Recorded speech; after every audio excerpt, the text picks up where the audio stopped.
meus amados. Aqui é a Josi, terapeuta do grupo Fonte do Saber.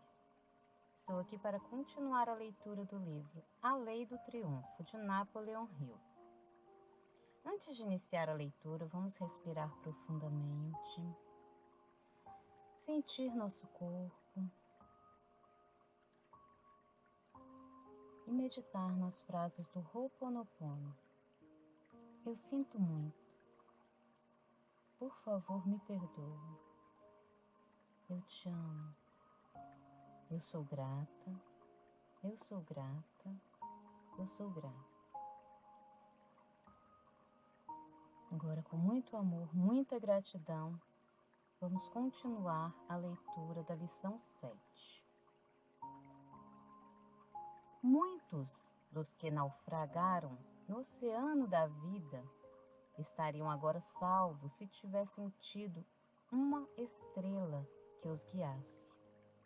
Flutuaram, porém, ao sabor da corrente. Antes de prosseguir, porém, devo dizer que, ao começar a conversar comigo, a vendedora o fez de um modo que me levou a falar com entusiasmo. Havia duas razões para isso. Uma delas era a própria vendedora, a outra é o fato de ter ela conduzido a conversação de tal maneira que cheguei a falar sobre o meu trabalho. Sem dúvida, não estou sugerindo ao leitor que ria do meu descuido ou que depreenda do incidente que essa vendedora tão cheia de tato me tivesse realmente levado a falar do meu próprio trabalho, com o fim de neutralizar a minha mente, de modo que eu a escutasse. Contudo, se o leitor for bastante inteligente para tirar do seu método uma lição, não tenho nenhum meio de impedi-lo de o fazer. Conforme declarei, coloquei entusiasmo na conversa. Talvez tivesse sido contagiado pelo espírito de entusiasmo da própria vendedora, logo que ela entrou no escritório e começou a falar. Sim, tenho certeza de que foi isso, e posso afirmar que o seu entusiasmo não era acidental. Ela treinara a si própria, a fim de, ao chegar ao escritório do cliente em perspectiva, procurar qualquer coisa sobre que expressar entusiasmo. Fosse sobre um objeto qualquer ou sobre a sua conversação. Não devemos esquecer que sugestão e entusiasmo andam de mãos dadas. Lembro-me como se tivesse sido ontem da sensação que me invadiu quando aquele pretenso vendedor apresentou-me o Evening Post, rogando-me que fizesse uma assinatura para ajudá-lo. As suas palavras eram frias, sem vida. Faltava-lhes o entusiasmo. Registraram uma impressão no meu espírito, mas uma impressão de frieza. Desejei que o homem saísse sem demora. Não sou homem que antipatize facilmente com os outros, mas o tom de voz do vendedor, o seu ar, tudo indicava que viera pedir um favor e não oferecer um. A sugestão é um dos mais sutis e poderosos princípios da psicologia. Nós a empregamos em tudo o que fazemos, dizemos e pensamos. E, compreendendo a diferença que há entre uma sugestão positiva e uma negativa, podemos empregá-la de tal maneira que ela nos trará triunfos e não derrotas. A ciência estabeleceu o fato de que, por meio do emprego negativo da sugestão, é possível até mesmo extinguir a vida. Há alguns anos na França, um criminoso foi condenado à morte. Antes, porém, da sua execução, realizaram com ele uma experiência que veio provar concludentemente que, por meio do princípio da sugestão, a morte pode ser produzida. O criminoso foi conduzido à guilhotina. Em seguida, vendaram-lhe os olhos e a sua cabeça foi posta sobre uma lâmina. Deixaram então cair sobre o seu pescoço uma tábua afiada, que produzira um choque semelhante ao de uma lâmina. Em seguida, derramaram-lhe vagarosamente água sobre o pescoço. A água, correndo-lhe pela espinha abaixo, lentamente imitava um jorro de sangue quente. Dentro de 7 minutos, os médicos constataram a morte do condenado. A sua imaginação, influenciada pela sugestão, transformara a tábua afiada em lâmina da guilhotina, e o seu coração deixou de bater. Na pequena cidade onde nasci e me criei, vivia uma senhora idosa, a qual dizia sempre que receava morrer de câncer. Durante a sua infância, vira uma mulher que tinha câncer e a impressão se fixou tanto no seu espírito que ela começou depois a procurar os sintomas da moléstia. A menor dor que sentisse, ficava logo convencida de que era o primeiro sintoma da doença, que finalmente se manifestava. Eu mesmo a vi muitas vezes pôr a mão no peito e exclamar: "Estou certa de que tenho um câncer aqui. Posso senti-lo." Quando se queixava dessa moléstia imaginária, punha sempre a mão sobre o seio esquerdo, onde julgava estivesse localizado o mal. Durante mais de 20 anos, esteve convencida disso. Há algumas semanas, essa senhora morreu, com um câncer no seio esquerdo. Se a sugestão pode transformar uma tábua na lâmina de uma guilhotina e as células do corpo em parasitas dos quais se desenvolve um câncer, imaginemos o que fará no sentido de destruir germes se for dirigida com propriedade. A sugestão é a lei por meio da qual os que curam mentalmente parecem às vezes produzir milagres. Eu mesmo testemunhei a remoção de verrugas em 40 minutos somente por meio da sugestão. Assim, o leitor pode ser mandado para a cama com uma doença imaginária da pior espécie em 2 horas, apenas por meio da sugestão. Se, andando pela rua, encontrar 3 ou 4 pessoas nas quais confie e todas disserem que lhe acham com um ar de doente, estou certo de que procurará sem demora um médico. Isso me faz lembrar um fato que se passou comigo e um agente de seguro de vida. Eu tinha preenchido o formulário para uma apólice, mas não decidira ainda se seria um seguro de 10 ou 20 mil dólares. Nesse interim, o agente mandou-me ao médico da companhia, a fim de fazer o exame clínico. No dia seguinte, fui convidado para novo exame.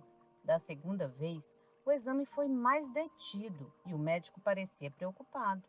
Voltei ao terceiro dia e dessa vez encontrei 2 médicos reunidos para uma conferência. Realizaram o exame mais completo possível.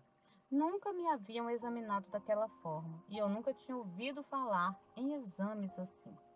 No dia seguinte, o agente me procurou e disse-me o seguinte: "Não desejo alarmá-lo, mas os médicos que o examinaram não estão de acordo quanto ao seu estado.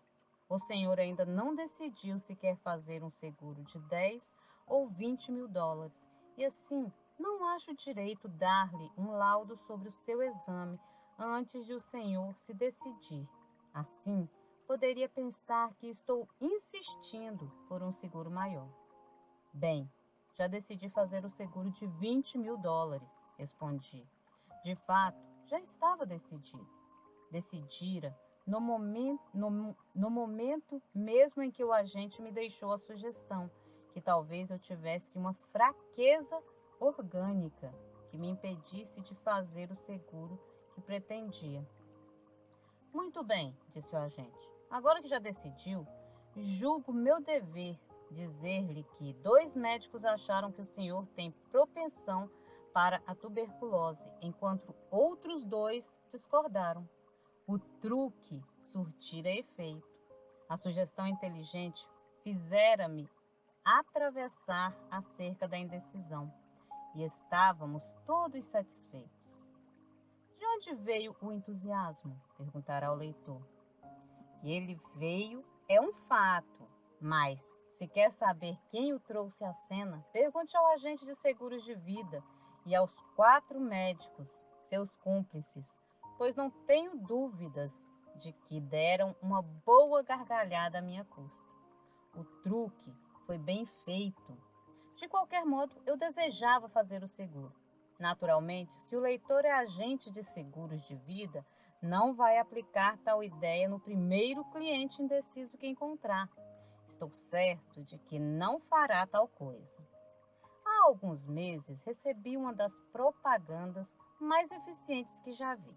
Era um folheto no qual um inteligente vendedor de seguros de automóveis fizera reimprimir recortes de todos os jornais do país, mostrando que nada menos que 60 veículos tinham sido roubados num só dia. Na última página lia-se as seguintes palavras altamente sugestivas: seu carro poderá ser o próximo. Já está assegurado? No pé da página havia o nome e o endereço do corretor e também o seu telefone. Antes de terminar as 2 primeiras páginas do folheto, telefonei ao agente para me informar sobre taxas. Ele me procurou imediatamente e o restante da história não é preciso contar. Voltemos agora às 2 cartas e vamos analisar a segunda, a que trouxe os resultados desejados. Estudemos cuidadosamente o primeiro parágrafo e observemos que se faz aí uma pergunta que só pode ser respondida de uma forma. Compare o leitor esse parágrafo inicial com o da primeira carta e pergunte a si mesmo qual dos dois o impressionaria melhor. Esse parágrafo é redigido como se tivesse de servir a um duplo propósito. Primeiro, neutralizar a mente do destinatário, de modo que ele leia o restante da carta com a mente aberta. Em seguida, formula uma pergunta que só pode ser respondida de um modo, com o propósito de conduzir o destinatário a um ponto de vista que se harmoniza com a natureza do favor pedido nos parágrafos subsequentes. Na segunda lição do curso, o leitor observou que Andrew Carnegie se recusou a responder à pergunta do autor, quando este lhe perguntou a que atribuía o seu triunfo. Perguntou-lhe, por sua vez, o que entendia por triunfo. Fez isso com o intuito de evitar um mal-entendido. O primeiro parágrafo da carta que analisamos é redigido de maneira a declarar logo o objetivo e, ao mesmo tempo, praticamente forçar o leitor a aceitar tal objetivo como sendo verdadeiro e razoável. Qualquer pessoa que respondesse com uma negativa à pergunta formulada nesse parágrafo da carta poderia ser acusada de egoísta. E nenhum homem que se preza gostará de atrair a si tal acusação. Assim como o lavrador revolve primeiro o terreno e em seguida fertiliza-o e prepara-o para receber a semente, assim também o parágrafo a que nos referimos fertilizou a mente do destinatário, preparando-a para receber a semente, que devia ser lançada por meio da sugestão sutil contida naquelas palavras. Estudemos cuidadosamente o segundo parágrafo e observaremos que contém uma declaração que o destinatário não pode pôr em dúvida nem negar. Não lhe dá nenhuma margem para argumento, porque é evidentemente baseada numa verdade. Conduz o destinatário ao segundo passo da jornada psicológica, que leva diretamente ao pedido cuidadosamente encoberto, no terceiro parágrafo. Notaremos, porém, que esse parágrafo começa fazendo ao destinatário um cumprimento que não deve, de modo algum, desgostá-lo.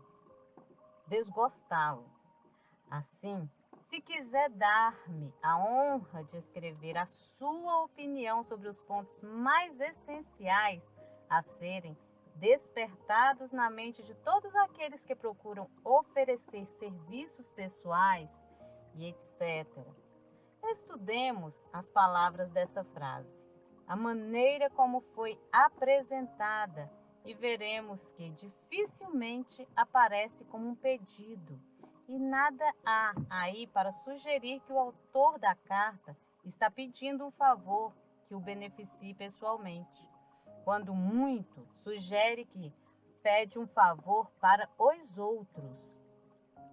Estudemos agora o parágrafo final e vejamos como ele encerra, com jeito, a sugestão de que, se o destinatário se recusar a atender ao pedido, coloca-se na situação desagradável dos que não se importam com a situação dos menos felizes, nem mesmo para gastar em seu benefício um selo de 2 centavos.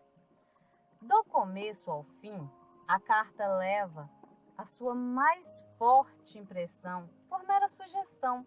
Contudo, essa sugestão é tão cuidadosamente encoberta que não aparece claramente, senão depois de realizada uma análise completa de toda a carta.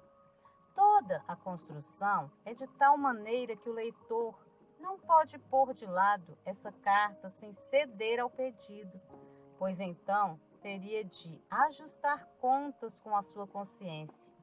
Tal efeito é intensificado pela última frase do último parágrafo, principalmente as últimas palavras, que lerá a sua mensagem, acreditará nela e por ela se deixará guiar.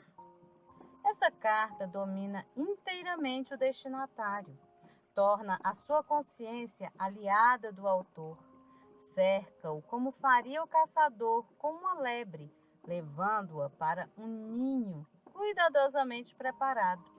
A melhor prova de que essa análise é correta é o fato de que a carta provocou respostas de todos aqueles a quem foi enviada, a despeito de que todos os homens em questão pertenciam ao tipo de homem de negócios que geralmente se supõe muito ocupado para responder a uma carta desta natureza. Mas o autor não somente conseguiu a resposta da carta, como também os destinatários a responderam pessoalmente, com exceção de Theodore Roosevelt, que o fez por intermédio de um secretário.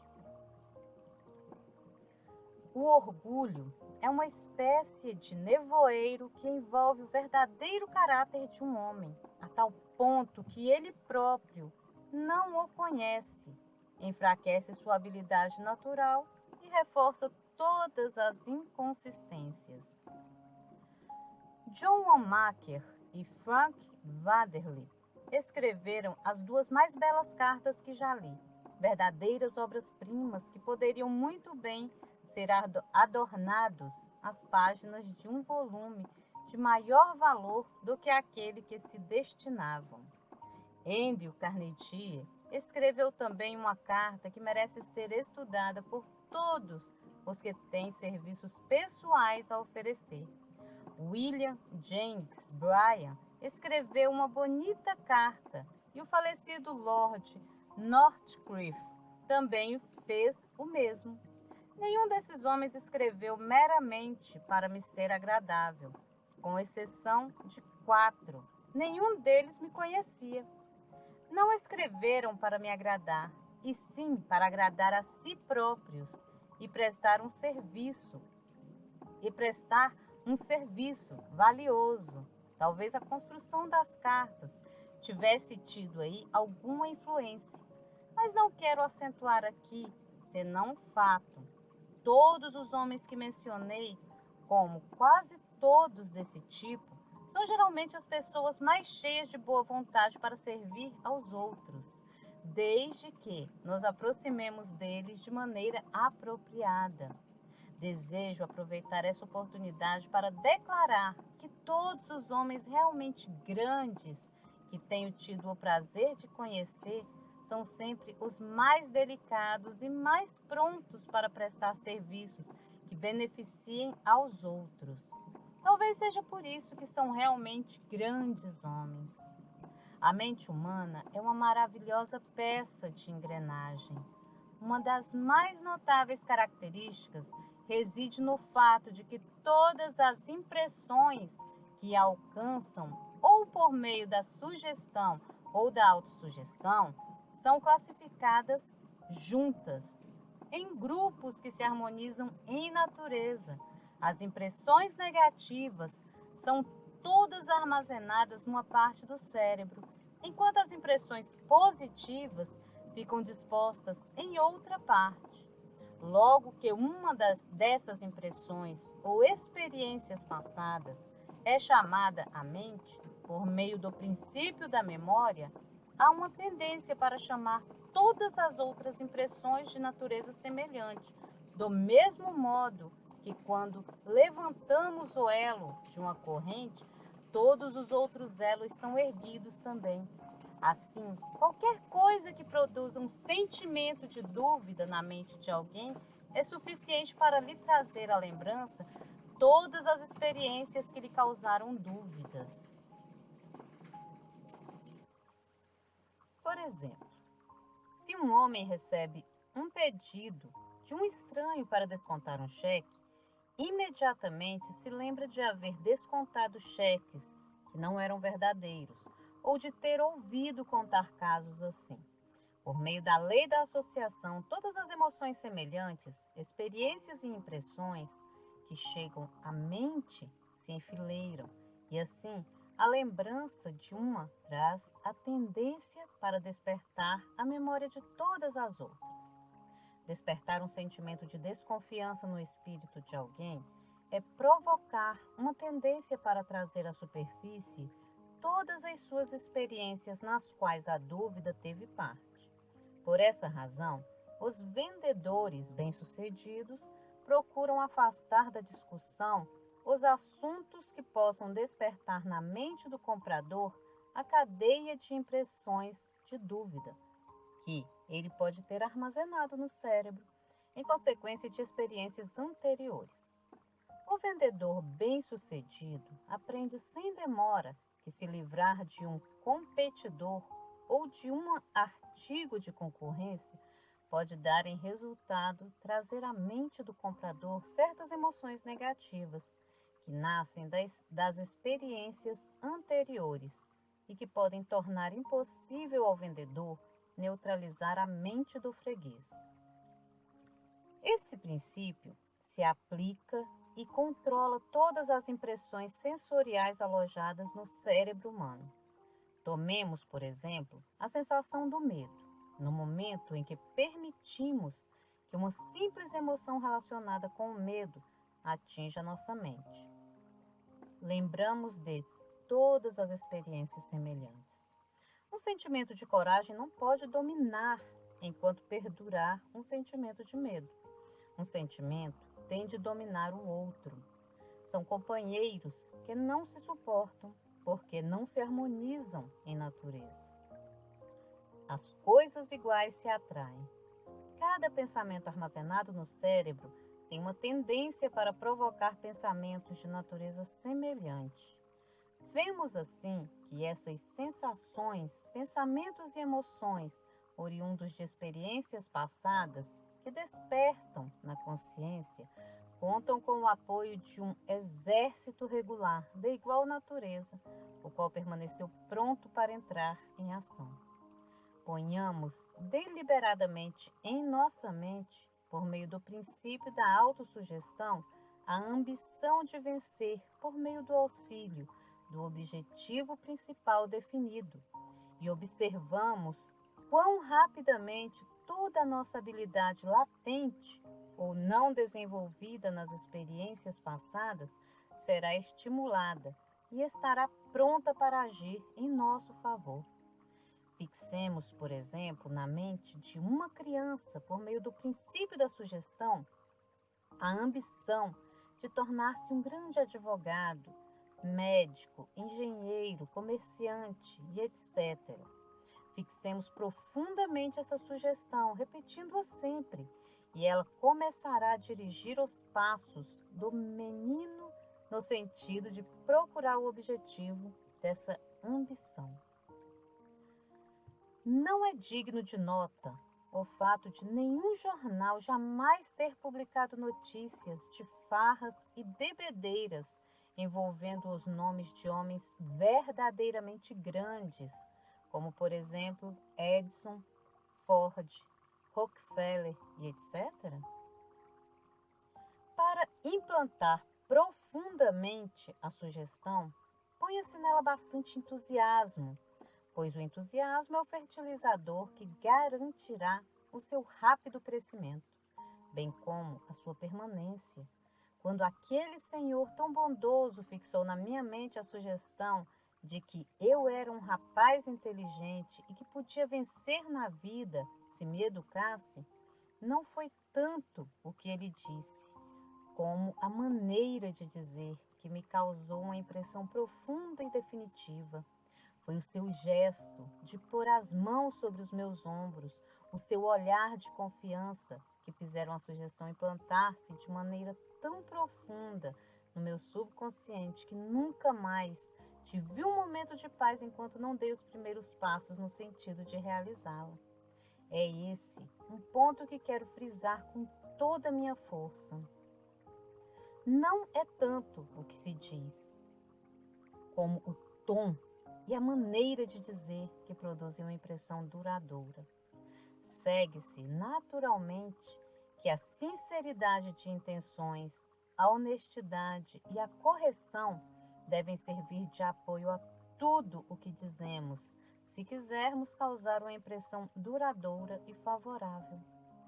Para que se consiga êxito, devendo aos outros, é preciso primeiro vender a si mesmo. Não faz muito tempo, fui procurado por um agente do governo do México, o qual desejava os meus serviços de redator publicitário daquela época.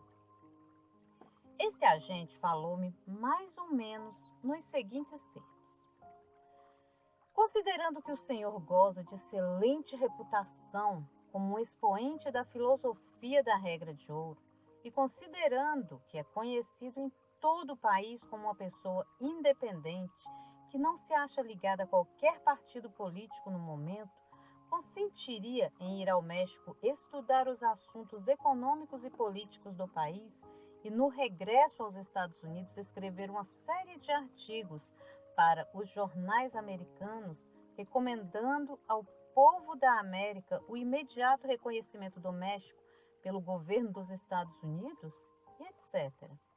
Por esse trabalho me foi oferecido mais dinheiro do que poderia ganhar, talvez, em toda a minha vida. Mas recusei a incumbência, simplesmente porque o convite não me impressionou de modo algum, e por uma razão que não deixará de impressionar a todos os que compreendem que se torna necessário a todos os que exercem influência sobre os outros permanecer em paz com a sua consciência.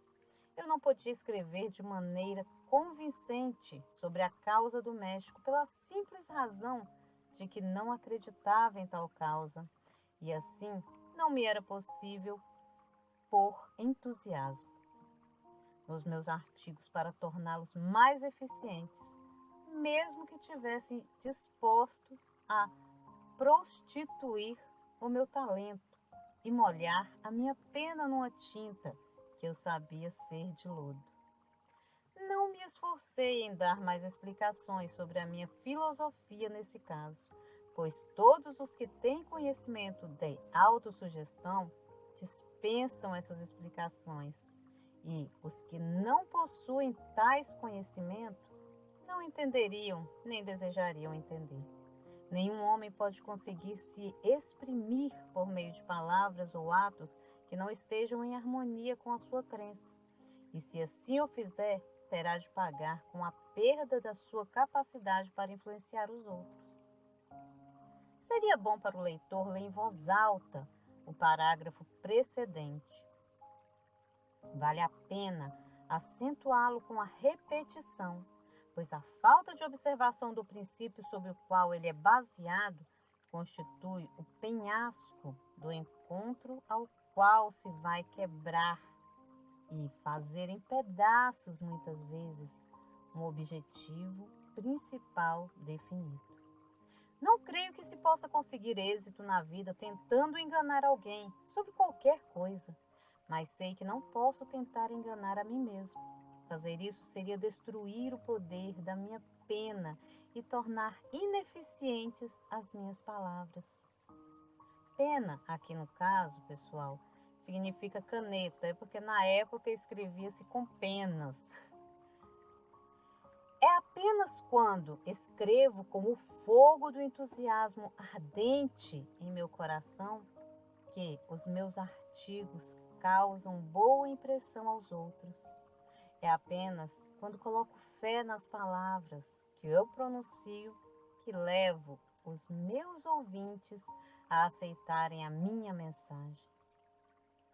Além de ler em voz alta o parágrafo referido, procure o leitor memorizá-lo. Ainda mais, escreva-o e ponha-o no lugar onde possa vê-lo todos os dias, a fim de ter uma advertência cotidiana de um princípio que, mais do que isso, é uma lei tão imutável como a lei da gravidade, e sem o qual nunca poderemos ser uma força no nosso campo de atividade. Muitas vezes eu próprio tenho a impressão de que acreditar firmemente nesse princípio poderia significar a miséria. Muitas vezes os meus amigos me têm aconselhado a abandonar essa filosofia para ganhar vantagens aqui e ali, mas sempre me oponho tenazmente a qualquer desvio, pois prefiro a minha tranquilidade ao ganho material que me visse forçar a transgredir com a minha consciência. Por mais estranho que isso pareça, as minhas deliberações e conclusões quanto a recusar-me a sufocar a minha consciência eram baseadas no que se chamam geralmente de honestidade. Recusando-me a escrever sobre uma coisa em que não acreditava, fui levado apenas por uma questão de honra e da minha consciência. Pode-se dizer que agi antes em defesa do meu interesse pessoal do que no desejo de ser justo com os outros, conquanto nunca tivesse, tanto quanto posso analisar-me, o desejo de ser injusto para com quem quer que seja. Transigindo com falsidade, nenhum vendedor pode se tornar eficiente. Se assim fizer, as suas palavras não servirão ao seu propósito, pois como não vêm do íntimo, do coração, não podem ter vida, nem conter um entusiasmo genuíno. Pediria também ao leitor que lesse esse parágrafo, pois ele abrange uma lei importante que deve ser compreendida e aplicada por todos os que desejam se tornar pessoas de influência em qualquer empreendimento.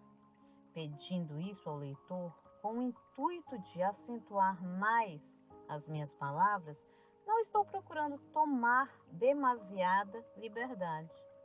Julgo-o uma pessoa de critério e inteligência. Contudo, sei que é provável que passe por todas essas leis essenciais sem se impressionar com elas, a ponto de torná-las parte integrante da sua filosofia cotidiana. Conheço a sua fraqueza, porque conheço também a minha. Precisei de 25 anos de altos e baixos para impressionar o meu espírito com essas verdades básicas, de modo que elas pudessem exercer influência sobre mim. Fiz experiências com todas elas, de forma que posso agora falar não somente como quem acredita, mas também com conhecimento de causa. Que se entende por essas verdades? Se julga que a sua vida tem sido difícil, leia erguendo-se da Escravidão, de Booker T. Washington, e verá como tem sido feliz. A fim de que não haja mal-entendido sobre o que quero dizer e a fim de que essas palavras de advertência não tenham um sentido abstrato, declarei que, pelas verdades a que me refiro, quero explicar o seguinte: não é possível sugerir a alguém por palavras ou atos uma coisa em que não se acredita. Certifique-se o leitor de que isso é uma grande verdade. O motivo pelo qual não podemos conseguir isso é o seguinte: transigindo com a nossa consciência, dentro em pouco, não a teremos mais, pois ela deixa de nos guiar da mesma maneira em que um despertador deixa de funcionar se não lhe damos corda. Não tenhamos dúvidas de que é outra grande verdade. E como conseguiu o autor se tornar uma autoridade em assunto tão essencial? Perguntará o leitor. Ele responderá: tornei-me uma autoridade porque fiz experiências com esse princípio até chegar a saber perfeitamente de que maneira ele age. Mas, perguntará o leitor, como poderei saber se está falando a verdade? A isso responderei apenas que o leitor só saberá depois de experimentar por si mesmo, observando os que aplicam com fé esse princípio e os que não o aplicam. Se a prova que apresento não for suficiente, consulte então qualquer pessoa que conhece e que tenha tentado obter alguma coisa sem aplicar esse princípio. Se a pessoa não quiser ou não puder dizer a verdade, descubra-a analisando-a. Há apenas uma coisa no mundo que dá ao homem uma força real e permanente: é o caráter. Não devemos, porém, esquecer que reputação não é caráter. Reputação é o que se julga que as pessoas são. Caráter é o que a pessoa é realmente. Assim, se o leitor quiser se tornar uma pessoa de grande influência, procure ter caráter. O caráter é a pedra filosofal por meio da qual os metais inferiores da nossa vida podem ser transformados em ouro puro. Sem caráter, nada teremos, nada valeremos e nada poderemos ser. Caráter é algo que não se pode mendigar, roubar ou comprar. Só se pode conseguir caráter construindo-o com as nossas próprias ideias e ações. Com o auxílio da sugestão, qualquer pessoa pode construir um caráter sólido, qualquer que tenha sido o seu passado. Parece-me apropriado nesta lição acentuar o fato de que todos os que têm caráter têm também entusiasmo e personalidade suficiente para atrair outras pessoas de caráter. Agora, indicaremos a maneira como o leitor deve proceder para desenvolver o entusiasmo, se é que já não possui essa qualidade rara. Primeiro, leia as demais lições deste curso, pois nelas estão outras instruções que devem ser coordenadas com as que damos aqui. Segundo, escreva, se ainda não o fez, o seu objetivo principal definido, bem claramente, numa linguagem simples, bem como o plano por meio do qual pretende transformar esse objetivo em realidade. Terceiro, leia todas as noites antes de se deitar o seu objetivo principal definido e, ao lê-lo, imagine-se já de posse dele. Faça-o com fé absoluta na sua capacidade para transformar em realidade esse objetivo. Leia alto, com todo o entusiasmo possível, acentuando cada palavra. Repita essa leitura até que uma voz interior lhe diga que o seu propósito será alcançado. Algumas vezes sentirá os efeitos dessa voz que vem do íntimo logo à primeira leitura. Outras vezes, porém, terá de ler inúmeras vezes antes de conseguir percebê-la. Se preferir, poderá ler o objetivo principal definido como se fosse uma oração. O restante desta lição é destinado àqueles que ainda não descobriram o poder da fé e que pouco ou nada sabem sobre o princípio da autossugestão. A todos os que se acham nessa classe, recomendo a leitura do Evangelho de São Mateus, 7º e 8º versículos do capítulo 7 e 20º versículo do capítulo 17. A fé é um dos maiores fatores do bem. A essa força maravilhosa devem-se os milagres mais extraordinários.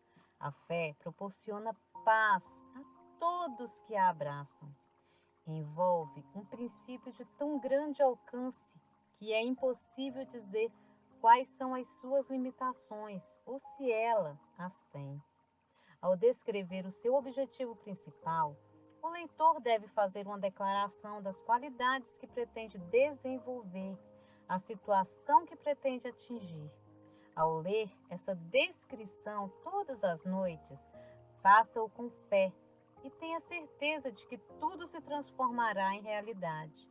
Assim, pode estar seguro de que não perderá a sugestão contida nesta lição. Para vencer na vida, precisamos agir. Não basta apenas saber, é preciso saber e pôr em prática. O entusiasmo é o impulso que leva a mente humana a pôr em ação os seus conhecimentos. Billy Sunday é um dos pregadores que maior êxito tem alcançado nos Estados Unidos. Com o objetivo de estudar a sua técnica e aprender os seus métodos de psicologia, o autor deste curso teve ocasião de acompanhar o reverendo Sunday em 3 das suas campanhas. O seu êxito é baseado principalmente no entusiasmo, fazendo uso da lei da sugestão. Billy Sunday transmite o seu espírito de entusiasmo à mente dos seus seguidores, influenciando-os decisivamente. Prega os seus sermões fazendo uso da mesma espécie de estratégia empregada por muitos vendedores. O entusiasmo é tão essencial a um vendedor como a águia ao peixe, a água ao peixe. Todos os vendedores hábeis que triunfam conhecem a psicologia do entusiasmo e usam-na de vários modos como um meio prático de ajudar os seus colegas a produzirem mais. Praticamente todas as organizações de vendas realizam reuniões de tempos em tempos com o fim de revitalizar a mente dos seus vendedores, injetando-lhes o espírito de entusiasmo, o que é mais fácil fazer por meio da psicologia de grupo. As reuniões de vendedores poderiam ser chamadas com mais propriedade de reuniões de reavivamento, porque a sua finalidade é fazer reviver o interesse e despertar entusiasmos que facilitarão o vendedor a reiniciar a luta com a ambição e a energia renovadas. Durante sua administração como gerente das vendas da Companhia Nacional de Máquinas Registradoras, Hugh Chalmers, que mais tarde se tornou famoso na indústria de automóveis, teve de enfrentar uma situação muito embaraçosa, correndo até mesmo o risco de perder o emprego, bem como milhares de vendedores que trabalhavam sob sua direção. A companhia encontrava-se em dificuldades financeiras. Esse fato chegou ao conhecimento dos vendedores e o resultado foi que eles perderam o entusiasmo e as vendas começaram a cair vertiginosamente. A situação tornou-se tão alarmante que foi necessário convocar uma reunião geral da organização de vendas. Essa reunião deveria ter lugar na fábrica da companhia, em Dayton, Ohio. Os vendedores foram então convocados de todas as partes do país. O Sr. Chalmers presidiu a reunião. Pediu a vários dos seus melhores vendedores que se aproximassem e que relatassem o que se passava no seu campo de atividade e por que as vendas haviam decrescido tanto. Todos os vendedores contaram uma história das mais tristes. A situação comercial era má, o dinheiro escasso, o povo só queria fazer compras depois da campanha presidencial e etc. Quando o quinto vendedor começou a enumerar as suas dificuldades, a explicar por que não mantinha sua cota de venda, o Sr. Chalmers ergueu-se de um salto, exclamando: "Pare!" E virando-se para os presentes, acrescentou: "A reunião está suspensa por 10 minutos, enquanto engraxo os sapatos." Voltou-se então para um menino negro que estava sentado próximo e mandou-lhe que engraxasse os seus sapatos ali mesmo. Os vendedores, como era natural, ficaram estupefatos. Muitos pensaram que o Sr. Chalmers enlouquecera repentinamente. Começaram a cochichar uns com os outros. Enquanto isso, o menino engraxou os sapatos. Depois outro, demorando bastante e fazendo um trabalho esmerado. Terminando o trabalho, o Sr. Chalmers deu 10 centavos ao menino e começou o seu discurso. "Quero que os senhores olhem para este menino. Tem permissão para engraxar os sapatos de todo o pessoal da nossa fábrica e dos escritórios. O seu antecessor era um menino branco, consideravelmente mais velho do que ele. Apesar de a companhia pagar a ele um salário de $5 por semana, não consegue ganhar o bastante para viver nesta fábrica onde há milhares de empregados. Esse menino não somente consegue viver bem sem receber coisa alguma da companhia, como também está fazendo economias. E tudo isso trabalhando sob as mesmas condições, na mesma fábrica e para as mesmas pessoas. Agora, quero lhes fazer uma pergunta. Por que o menino branco não conseguiu ganhar o suficiente? Seria culpa dele ou dos fregueses?" "A Una, você." Todos os presentes responderam. "Foi culpa do rapaz, naturalmente."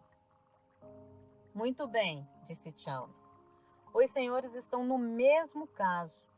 Quero dizer, estão vendendo máquinas registradoras no mesmo território, ao mesmo povo, com as mesmas condições comerciais de há um ano. Entretanto, não estão produzindo tanto quanto produziam.